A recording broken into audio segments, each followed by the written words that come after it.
Hello, welcome to our today's question and answer session. Question 1: when to stop aspirin? Right. As we already know that aspirin is an antiplatelet drug and many patients nowadays having a medical history, and most of the old age patient they are on aspirin. So during our oral surgical procedure or any minor wisdom tooth extraction procedure or normal extraction procedure, sometimes we expect more bleeding after the surgery due to infection or patient may on a blood thinners, right?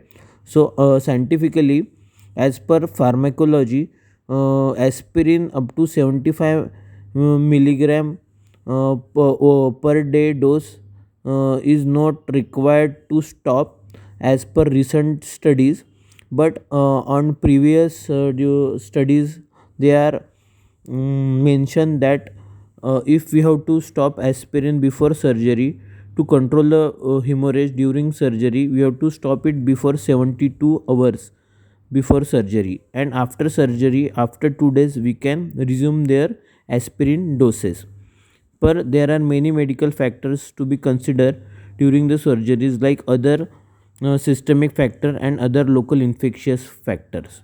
So we can conclude that up to 75 mg per OD doses we need not required to stop if the other medical condition are not so severe. But if the doses are higher and if the procedure require multiple extraction or we can expect more bleeding, then we have to stop aspirin before 72 hours. And we have to take their physician's consent.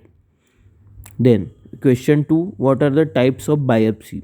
As we know that if the patients come to us with the some mass in oral cavity, or the patient is having a habits history of habits of tobacco, pan, tambaku, supari or smoking, then generally in such a mass we have to do a biopsy. So many my students ask, so sir, which type of biopsy is required? Many time we take a incisional biopsy, where a soft part of the incision where a pathologic tissue and surrounding a sound tissue we take out almost 1 centimeter by 1 centimeter tissue we send to the lab for histopathological diagnosis. Then what are the other types of biopsy? Excisional biopsy, where whole tissue mass is we can take out. Then other is a brush biopsy, and the other one is a punch biopsy. In brush biopsy we just take out the we use the brush which is available in pathology lab. We brush out the some tissue from the pathologic mass and send it to the pathology lab. In punch biopsy there is a tissue punch available, so with the help of tissue punch, a round punch like a tissue we can take out and send it to the biopsy to the lab. Then one is a FNAC, right, fine needle aspiration cytology. In such a cases, sometimes a exfoliated tissue cells we can aspirate and spread it on the glass slide and send it to the lab for the diagnosis purpose. Then which irrigation solution is used for a wisdom tooth surgery? I prefer a normal saline solution. Actually we cannot use a distilled water solution for irrigation, because the distilled water is a generally a hypotonic solution, and it will enter the cell down and the osmotic gradient causing the cell lysis and the rapid death of the localized soft tissue or the bone cell. So that's why we generally use a normal saline solution.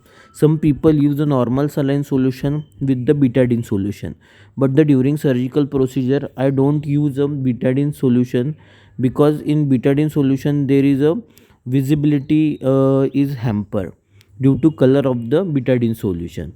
Yes, but after the debridement, after the procedure is done, I use a betadine solution for the wound debridement, right? Generally we do the irrigation for the removal of the local debris, while the osteotomies and the infectious part and the wound debridement purpose. Then question number 3: how and when to use a artican? Right. The generally Artican is a safe local anesthetic agent. Artican generally has a most fast acting local anesthetic drug available for the local anesthesia. Its onset is just within a 3 to 4 minutes, and it has a higher rate of tissue penetrability. So that's why in maxillary extraction procedure we only required a buccal infiltration. We need not require a palatal infiltration also. But generally we don't use a Artican for a nerve block technique, because Artican consider as a more neurotoxic compared to the other local anesthetic molecules available. So that's why Artican is restricted for the local infiltration purpose only. Artican has a doses. We use a Artican doses as a 4%, Artican as a 1 is to 1 lakh adrenaline concentration, up to 7 mg per kg doses, and we does not exceeds its doses more than a 500 milligram. So its maximum permissible dose is 500 milligram per single visit, right? So but it's a very good and it's a very safe drug for the local infiltration. Then what is the localization technique for the impacted canine? Right. Mostly what happens, the maxillary canine or mandibular canine, we diagnosed on the radiograph, but it's not able to. We are not able to clinically palpate or visible inside the oral cavity. In such a situation, we have to identify the location of the impacted tooth or consider as the impacted canine. So ideally I advise to do a CBCT in all cases, but in the area where the normal CBCT is not available, so in such a cases a slop technique is used for the IOPA diagnosis for the identification of the impacted canine.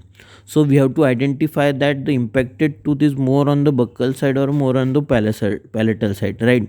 So slop technique is used. The slop is a same lingual opposite buccal, right? It's a full form of the slop. So what it indicates, we have to take a first IUPA with the perpendicular to the area where the radiation is perpendicular to our film, and then second radiograph we have to take IOPA. We have to shift the tube either on mesial side or either on the distal side. So on the second IOPA we have to compare the IOPA with the first IOPA. If the impacted tooth is shifted toward the same side, so we can consider it at the same lingual, right? So it's a tooth is on a same is on lingual side, and if the my tooth is moved to the opposite side, then the same lingual opposite buccal, right? So it's shifted to the opposite, so we can say that the it's on the buccal side. So this is a localized technique of the impacted canine tooth. Then what is the ideal bone graft material? I generally use autologous bone graft from the anterior ramus area or the mandibular mentae area. But many times we have to avoid a secondary surgical procedure. In such a case, I generally prefer a allograft material. A demineralized freeze dried bone allograft material is a very good results in implant cases or a small cystic pathology where we required to put a bone graft, because the DFDBA material has all three property: osteoinductive, osteoconductive and osteogenesis, right? But I generally don't use a synthetic bone graft material, as they have only form the scaffold, right? But always autologous bone graft is considered as a gold standard in a bone grafting material. So it is a ideal bone graft material.